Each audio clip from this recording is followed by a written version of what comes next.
I'm Daniel, and I need to share with you a chilling story, one that has haunted me since that fateful night when I witnessed something so horrifying that it's etched into my very soul. The night I watched a person being burned alive. It was a cold and gloomy evening in the small, isolated town of Ravenwood. I had come to visit my aging aunt, who lived alone in a decrepit old house at the edge of the forest. The house was a relic of the past, its timbers groaning with every gust of wind. Ravenwood had always been shrouded in mystery, with whispers of strange occurrences and eerie happenings that had plagued the town for generations. My aunt, a stoic woman with silver hair and deep-set eyes, had always been a recluse, and her home reflected her reclusive nature. Dusty books lined the shelves, and faded photographs of long-forgotten family members adorned the walls.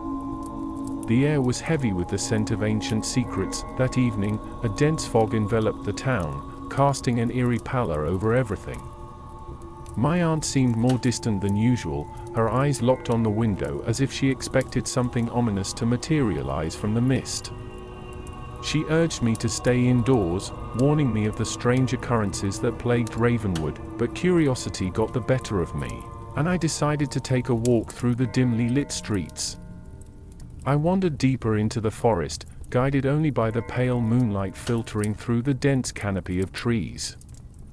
My footsteps echoed in the silence, each one sounding like a warning. As I ventured further into the woods, I stumbled upon a clearing bathed in an eerie, flickering light. At its center was a grotesque sight. An old oak tree, its branches twisted and gnarled, was engulfed in flames. I couldn't fathom how a tree could be on fire in the midst of a damp, foggy night, but as I watched in horror, the flames began to take shape. They coalesced into a human form, a man, writhing and screaming in agony. His skin blistered and charred, his eyes wide with unimaginable pain. I couldn't tear my gaze away from the horrific spectacle. Around the burning figure, shadowy figures in tattered robes danced and chanted in an unknown language. Their voices were guttural, and the words they spoke seemed to reverberate through the clearing like a sinister incantation.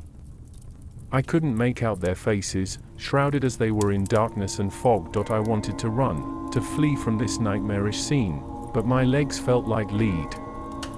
I was paralyzed by fear, rooted to the spot as I watched the man's body consumed by the merciless flames. As the fire devoured him, a bone-chilling laughter filled the clearing, a cacophony of deranged mirth that echoed through the forest.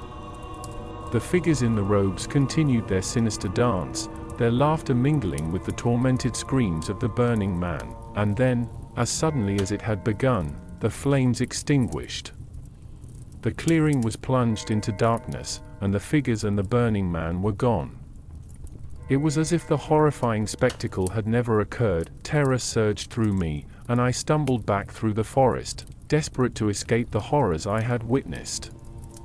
I returned to my aunt's house, my mind reeling with disbelief and dread. When I tried to describe what I had seen to my aunt, her face turned ashen, and she revealed the town's darkest secret. For generations, Ravenwood had been plagued by a malevolent entity, an entity that demanded sacrifices to quench its insatiable thirst for pain and suffering. The people of Ravenwood had struck a sinister pact, willingly offering up their own to the entity in exchange for their own safety. The burning man I had witnessed was one such victim, a sacrifice to appease the malevolent force that had cursed their town.